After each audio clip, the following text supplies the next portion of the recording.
tamko kama tamko, hata chama changu linaunga mkono, kwa sababu maudhui yaliyokuweko kwenye tamko, kama sikosei,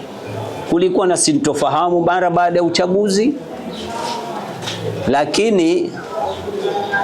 vipi tutaimarisha demokrasi, vipi tutaimarisha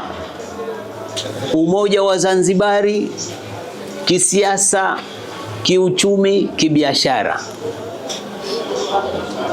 na mengine ambayo kwa yamezungumzwa, lakini kiufupi ni kuimarisha amani tulionayo kwa faida ya Wazanzibari, umoja tulionao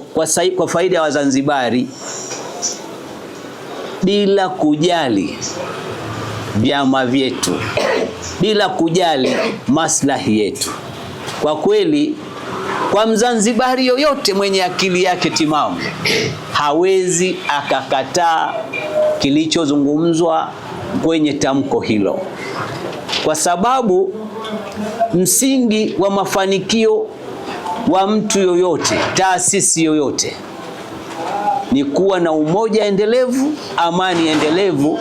na mashirikiano endelevu. Kwa hiyo sisi hilo tunaliunga mkono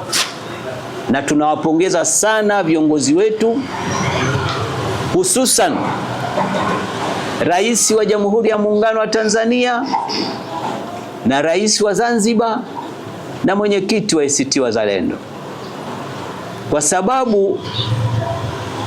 kama tunavyokumbuka, kafu ndio waasisi wa muafaka, kafu ndio waasisi wa umoja wa Zanzibar.